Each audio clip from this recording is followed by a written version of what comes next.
Você lembra daquele papo em literatura de decassílabo, soneto, redondilha menor, redondilha maior?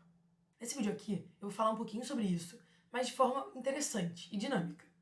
Depois eu vou associar a músicas, tanto para composição de músicas, quanto para análise de músicas que nós ouvimos no dia a dia. Vamos lá? Vale mencionar que os termos que eu falei no início do vídeo, decassílabo, redondilha, soneto, são coisas diferentes.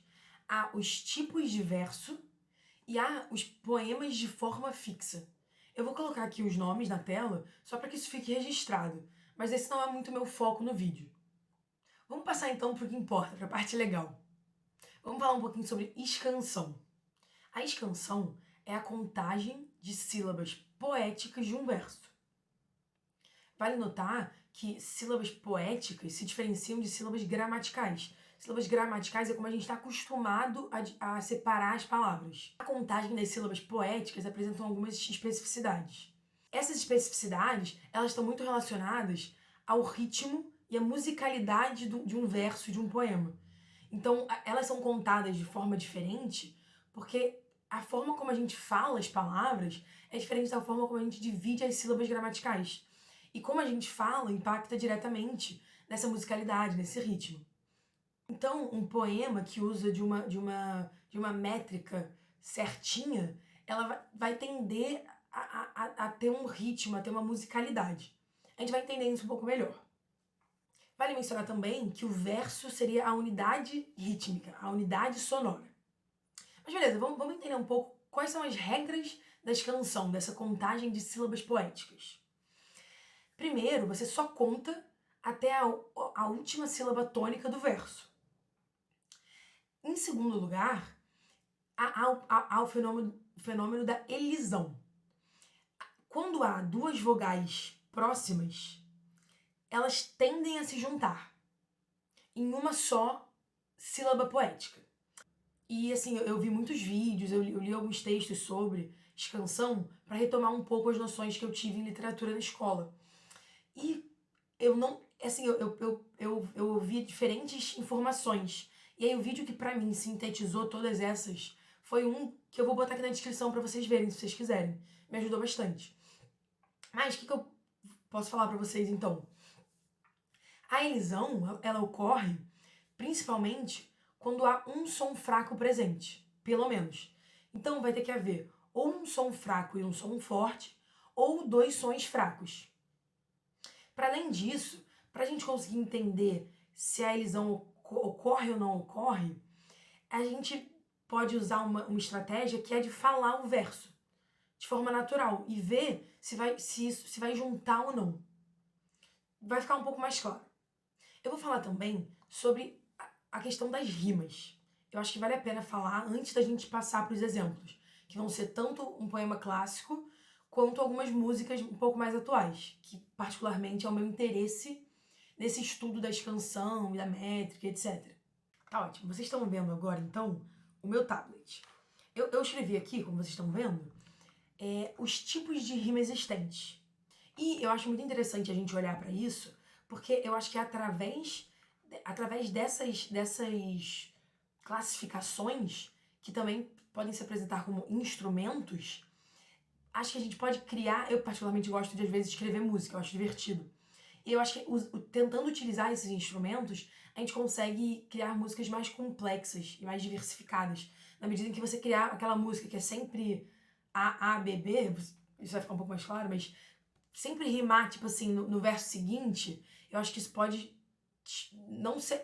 É legal também, mas eu acho que pode não ser tão interessante. Eu acho que há complexificações possíveis. Eu acho legal a gente entender isso a partir desses paradigmas e classificações da rima, dos tipos de rima. Beleza. A rima ela pode ser alternada, emparelhada, interpolada ou interna. O que seria isso? A rima alternada seria aquela rima AB-AB. E aí eu escrevi aqui tipo um poeminha bem tosco, só pra tentar explicar isso. Então seria assim, alternada seria: o pergaminho, à noite, me mostra o caminho sem açoite. Aí eu vou botar aqui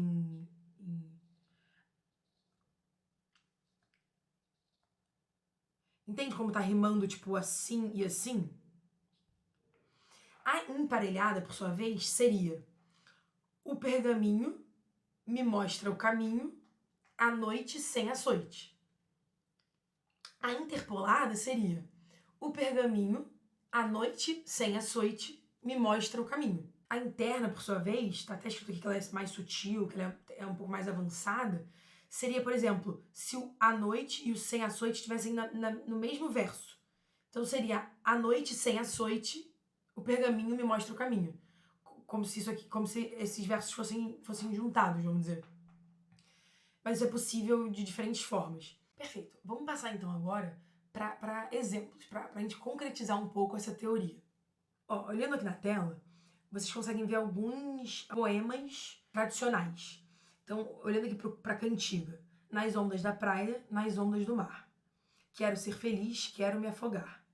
Nas ondas da praia, quem vem me beijar. É aquela questão que eu falei, tipo, há um ritmo, há uma musicalidade no poema. E vocês estão vendo aqui como é uma redondilha menor. E esse nome não importa. Mas recorrentemente a presença de 5 sílabas poéticas nos versos. E isso dá essa musicalidade. Então, beleza, a gente olhou a cantiga, vamos olhar isso aqui. Amor é fogo que arde sem se ver. É ferida que dói e não se sente. É um contentamento descontente. É dor que desatina sem doer. Também há essa musicalidade presente. É um decassílabo. Tá ótimo. Canção do exílio. Eu gosto dessa. Minha terra tem palmeiras, onde canta o sabiá. As aves que aqui gorjeiam não gorjeiam como lá.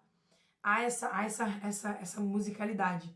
E aqui é uma redondilha maior, as 7 sílabas poéticas. Vamos passar então agora para uma questão um pouco mais atual, assim, as músicas que a gente ouve comumente, que é particularmente o meu interesse para estudar escansão, métrica, para tentar entender um pouco melhor essas questões literárias. Eu peguei Construção, do Chico Buarque, que teria 12 sílabas poéticas. Eu, particularmente, ainda me confundo com essa questão das vogais que eu mencionei. O vídeo que eu falei pra vocês, que eu vou botar na descrição, me ajudou bastante. Mas mesmo assim, eu ainda não consigo, com exatidão, contar as sílabas poéticas. Independentemente, eu acho que é legal a gente fazer esse exercício e vendo como, às vezes, mesmo que a música não tenha uma estrutura muito fechada, mesmo assim, ela tende a ficar próxima à estrutura. Eu vou mostrar isso também.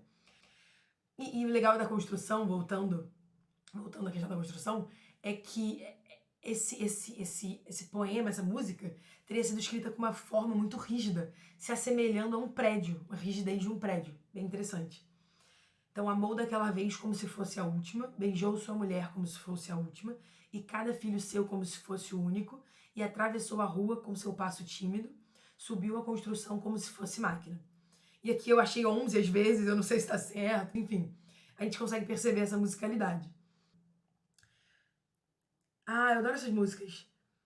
Aqui é um exemplo do que eu falei, de que assim, não eu acho que chama de poema livre, versos livres, mas, independentemente disso, há algum nível de 9, 11, 10, 8, 14, mas tipo, brincadeiras à parte, de fato, há algum nível de concordância nesse sentido. Problema social já é mais fechadinho, 12, 12, etc. Vou falar agora, por fim, a questão das rimas, que é o que eu acho ainda mais interessante do que a métrica, porque a métrica a gente vê que há exceções a isso, e mesmo assim a música fica boa. Agora, a questão das rimas eu acho ainda mais imprescindível para, por exemplo, fazer boas músicas. Eu acho que essa questão das rimas, elas se valem muito disso. Eu acho muito legal a gente usar as rimas para tentar compor músicas melhores e mais complexas. Então, nesse caso aqui, problema social. Se eu pudesse, eu dava um toque em meu destino. Não seria um peregrino nesse imenso mundo cão. E nem um bom menino que vendeu limão. Aqui daria pra gente argumentar que os versos não seriam assim divididos. Talvez, tipo, se eu pudesse, dava um toque em meu destino, não seria um peregrino nesse imenso mundo cão. Daria pra dividir diferente. Independentemente, eu botei aqui as rimas que eu percebi. E você vê como há uma complexidade maior do que, por exemplo, nessa aqui mesmo. Essa aqui tá bem, tipo, mistério, sério, particular, conquistar, total, final. Fica bem mais simples. Apesar disso, é super legal a música. Bom, por hoje é só. Eu espero que eu tenha ajudado a retomar as ideias da literatura que a gente aprendeu na escola de uma forma que se relaciona ao nosso dia a dia e possivelmente aos nossos interesses comuns, como ouvir músicas ou até mesmo compor músicas. Bom, se você gostou, dá um like, manda para algum amigo que gosta muito de música, que compõe música, que ouve muita música, e comenta alguma coisa, ensina algo, pergunta algo. É isso.